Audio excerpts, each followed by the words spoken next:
18वीं सदी के मध्य से ही राजाओं और नवाबों की ताकत छिनने लगी थी। उनकी सत्ता और सम्मान दोनों खत्म होते जा रहे थे। बहुत सारे दरबारों में रेजिडेंट तैनात किए गए थे। स्थानीय शासकों की स्वतंत्रता घटती जा रही थी। उनकी सेनाओं को भंग किया गया था। उनके राजस्व वसूली के अधिकार व इलाके एक एक करके छीने जा रहे थे। बहुत सारे स्थानीय शासकों ने अपने हितों की रक्षा के लिए कंपनी के साथ बातचीत भी की। उदाहरण के लिए झांसी की रानी लक्ष्मीबाई चाहती थीं कि कंपनी उनके पति की मृत्यु के बाद उनके गोद लिए हुए बेटे को राजा मान ले। पेशवा बाजीराव द्वितीय के दत्तक पुत्र नाना साहब ने भी कंपनी से आग्रह किया कि उनके पिता को जो पेंशन मिलती थी वो मृत्यु के बाद उन्हें मिलने लगे। अपनी श्रेष्ठता और सैनिक ताकत के नशे में चूर कंपनी ने इन निवेदनों को ठुकरा दिया। अवध की रियासत अंग्रेजों के कब्जे में जाने वाली आखिरी रियासतों में से एक थी।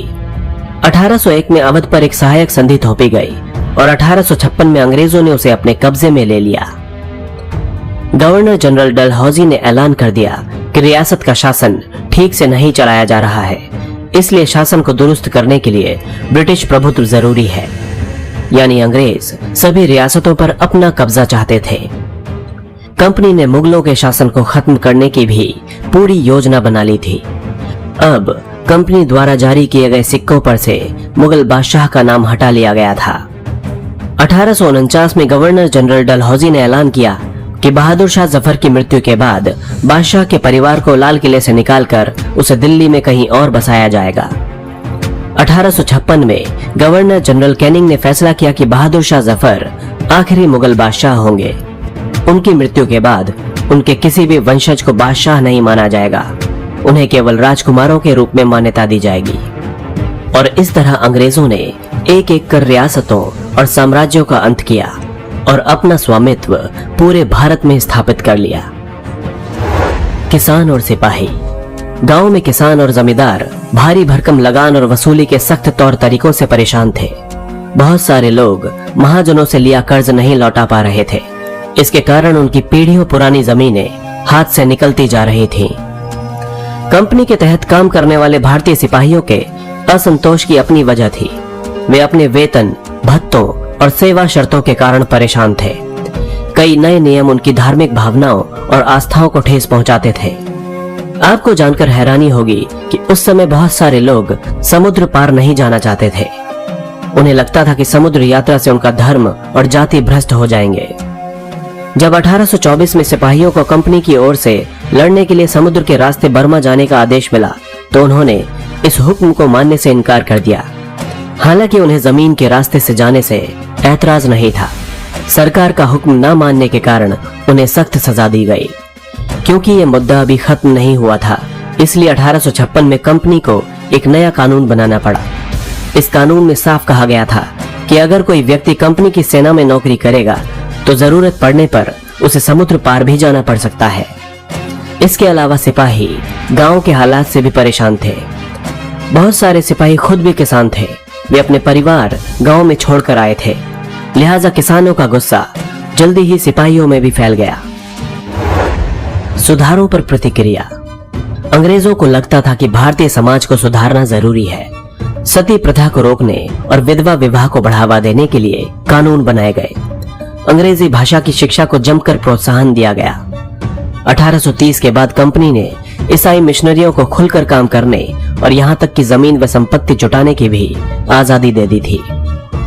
साल 1850 में एक नया कानून बनाया गया जिससे ईसाई धर्म को अपनाना और आसान हो गया। इस कानून में प्रावधान किया गया था कि अगर कोई भारतीय व्यक्ति ईसाई धर्म अपनाता है तो पुरखों की संपत्ति पर उसका अधिकार पहले जैसा ही रहेगा।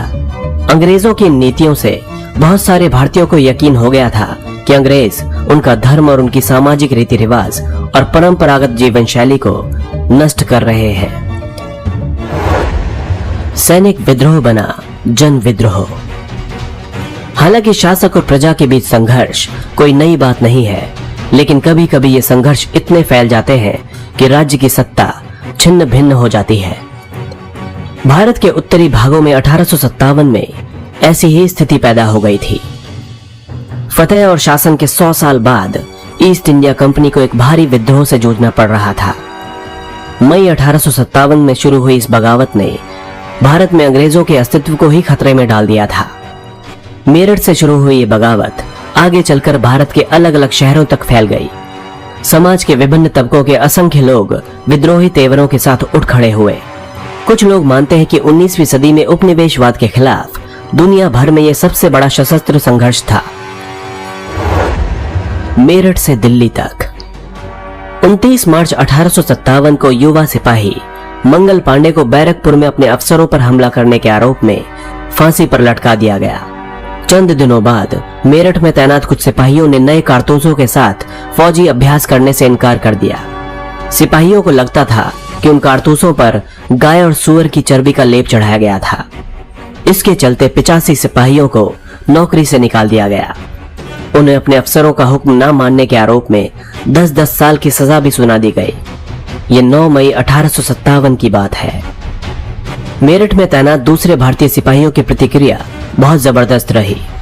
10 मई को सिपाहियों ने मेरठ की जेल पर धावा बोलकर वहां बंद सिपाहियों को आजाद करा लिया।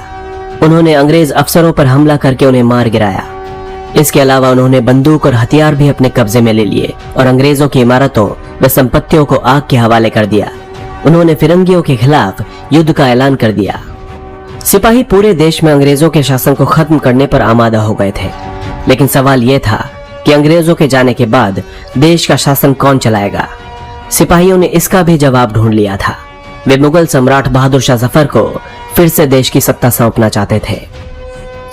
मेरठ के कुछ सिपाहियों की एक टोली 10 मई की रात को घोड़ों पर सवार होकर अंधेरे में ही दिल्ली पहुंच गई। जैसे ही उनके आने की खबर फैली, दिल्ली में तैनात टुकड़ियों ने भी बगावत कर दी। यहाँ भी कई अंग्रेज अफसर मारे गए। देशी सिपाहियों ने हथियार व गोला बारूद अपने कब्जे में ले लिया और इमारतों को आग लगा दी। इसके बाद विजयी सिपाही लाल किले की दीवारों के आसपास जमा हो गए। वे बादशाह से मिलना चाहते थे। बादशाह अंग्रेजों की भारी ताकत से दो हाथ करने के लिए तैयार नहीं थे, लेकिन सिपाही भी अड़े रहे। आखिरकार वे जबरन महल में घुस गए और उन्होंने बहादुर शाह जफर को अपना नेता घोषित कर दिया। बूढ़े बादशाह को सिपाहियों की मांग माननी पड़ी। उन्होंने देश भर के शासकों और मुखियाओं को चिट्ठी लिखकर अंग्रेजों से लड़ने के लिए भारतीय राज्यों का एक संघ बनाने का आह्वान किया। बहादुर शाह जफर के एकमात्र कदम के गहरे परिणाम सामने आए। अंग्रेजों से पहले देश के एक बहुत बड़े हिस्से पर मुगल साम्राज्य का ही शासन था। ज्यादातर शासक और रजवाड़े मुगल बादशाह के नाम पर ही अपने इलाकों का शासन चलाते थे। अंग्रेजी शासन के विस्तार से भयभीत ऐसे बहुत सारे शासकों को लगता था कि अगर मुगल बादशाह दोबारा शासन स्थापित कर लें तो वे मुगल आधिपत्य में दोबारा अपने इलाकों का शासन बेफिक्र होकर चला पाएंगे। उधर अंग्रेजों को इन घटनाओं की उम्मीद नहीं थी। उन्हें लगता था कि कारतूसों के मुद्दे पर पैदा हुई उथल पुथल कुछ समय में ही शांत हो जाएगी, लेकिन जब बहादुर शाह जफर ने बगावत को अपना समर्थन दे दिया तो स्थिति रातों रात बदल गई। अक्सर ऐसा होता है कि जब लोगों को उम्मीद की नई किरण दिखने लगती है तो उनका उत्साह और साहस बढ़ जाता है। इससे उन्हें आगे बढ़ने की हिम्मत, उम्मीद और आत्मविश्वास मिलता है। बगावत फैलने लगी। जब दिल्ली से अंग्रेजों के पैर उखड़ गए तो लगभग एक हफ्ते तक कहीं और विद्रोह नहीं हुआ। जाहिर है कि खबर फैलने में भी कुछ समय तो लगना ही था, लेकिन इसके बाद तो विद्रोह का सिलसिला ही शुरू हो गया। एक के बाद एक हर रेजिमेंट में सिपाहियों ने विद्रोह कर दिया और वे दिल्ली, कानपुर, लखनऊ जैसे मुख्य बिंदुओं पर दूसरी टुकड़ियों का साथ देने निकल पड़े। उनकी देखा देखी कस्बों और गांवों के लोग भी बगावत के रास्ते पर चलने लगे। वे स्थानीय नेताओं, जमींदारों और मुखियाओं के पीछे संगठित हो गए। ये लोग अपनी सत्ता स्थापित करने और अंग्रेजों से लोहा लेने के लिए तैयार थे। स्वर्गीय पेशवा बाजीराव के दत्तक पुत्र नाना साहब कानपुर के पास रहते थे। उन्होंने सेना को संगठित किया और अंग्रेजों को शहर से खदेड़ दिया। उन्होंने खुद को पेशवा घोषित कर दिया और ऐलान किया कि वे बादशाह बहादुर शाह जफर के तहत गवर्नर हैं। लखनऊ की गद्दी से हटा दिए गए नवाब वाजिद अली शाह के बेटे बिरजिस कद्र को नया नवाब घोषित कर दिया गया। बिरजिस कद्र ने भी बहादुर शाह जफर को अपना बादशाह मान लिया। उनकी मां बेगम हजरत महल ने अंग्रेजों के खिलाफ विद्रोह को बढ़ावा देने में बढ़ चढ़कर हिस्सा लिया। झांसी में रानी लक्ष्मीबाई भी अंग्रेजों के खिलाफ विद्रोही सिपाहियों के साथ जा मिली। उन्होंने नाना साहब के सेनापति तात्या टोपे के साथ मिलकर अंग्रेजों को भारी चुनौती दी। मध्य प्रदेश के मांडला क्षेत्र में राजगढ़ की रानी अवंतीबाई लोधी ने 4000 सैनिकों की फौज तैयार की और अंग्रेजों के खिलाफ उसका नेतृत्व किया, क्योंकि ब्रिटिश शासन ने उनके राज्य के प्रशासन पर भी नियंत्रण कर लिया था। विद्रोही टुकड़ियों के सामने अंग्रेजों की संख्या बहुत कम थी। बहुत सारे मोर्चों पर उनकी जबरदस्त हार हुई। इससे लोगों को यकीन हो गया कि अब अंग्रेजों का शासन खत्म हो चुका है। अब लोगों को विद्रोह में कूद पड़ने का गहरा आत्मविश्वास मिल गया था। खास तौर से अवध के इलाके में चौतरफा बगावत की स्थिति थी। 6 अगस्त 1857 को लेफ्टिनेंट कर्नल टाइटलर ने अपने कमांडर इन चीफ को टेलीग्राम भेजा, जिसमें उसने अंग्रेजों के भय को व्यक्त किया था। हमारे लोग विद्रोहियों की संख्या और लगातार लड़ाइयों से थक गए हैं। एक एक गांव हमारे खिलाफ है। जमींदार भी हमारे खिलाफ हो चुके हैं। इस दौरान बहुत सारे महत्वपूर्ण नेता सामने आए।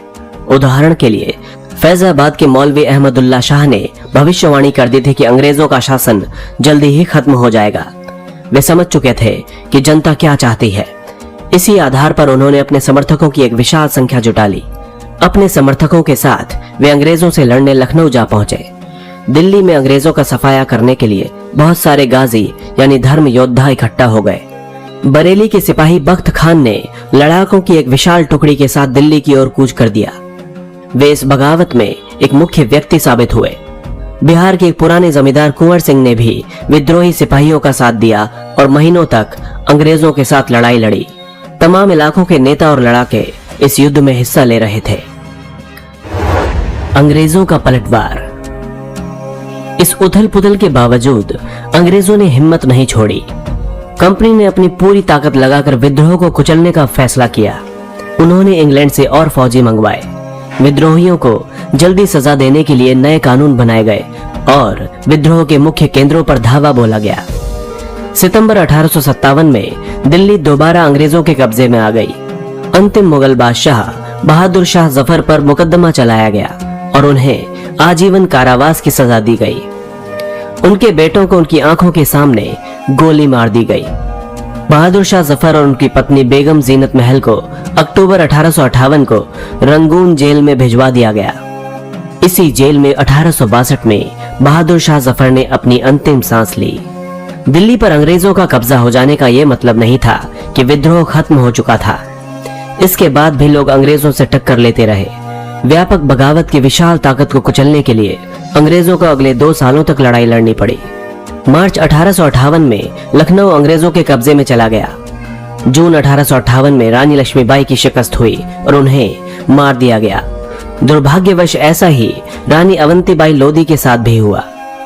खेड़ी की शुरुआती विजय के बाद उन्होंने अपने आप को अंग्रेजी फौज से घिरा पाया और वे शहीद हो गईं।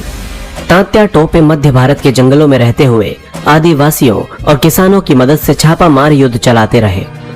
जिस तरह पहले अंग्रेजों के खिलाफ मिली सफलताओं से विद्रोहियों को उत्साह मिला था, उसी तरह विद्रोही ताकतों की हार से लोगों की हिम्मत टूटने लगी। बहुत सारे लोगों ने विद्रोहियों का साथ छोड़ दिया। अंग्रेजों ने भी लोगों का विश्वास जीतने के लिए हर संभव प्रयास किए। उन्होंने वफादार भूस्वामियों के लिए इनामों का ऐलान कर दिया। उन्हें आश्वासन दिया गया कि उनकी जमीन पर उनके परंपरागत अधिकार बने रहेंगे। जिन्होंने विद्रोह किया था उनसे कहा गया कि अगर वे अंग्रेजों के सामने समर्पण कर देते हैं और अगर उन्होंने किसी अंग्रेज की हत्या नहीं की है तो वे सुरक्षित रहेंगे और जमीन पर उनके अधिकार और दावेदारी बनी रहेगी। इसके बावजूद सैकड़ों सिपाहियों, विद्रोहियों, नवाबों और राजाओं पर मुकदमे चलाए गए और उन्हें फांसी पर लटका दिया गया। विद्रोह के बाद क्या हुआ? अंग्रेजों ने 1859 के आखिर तक देश पर दोबारा नियंत्रण पा लिया था, लेकिन अब वे पहले वाली नीतियों के सहारे शासन नहीं चला सकते थे। अंग्रेजों ने जो अहम बदलाव किए थे वो इस प्रकार थे।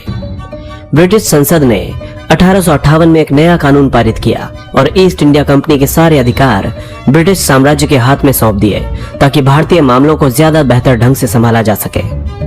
ब्रिटिश मंत्रिमंडल के एक सदस्य को भारत के मंत्री के रूप में नियुक्त किया गया। उसे भारत के शासन से संबंधित मामलों को संभालने का जिम्मा सौंपा गया।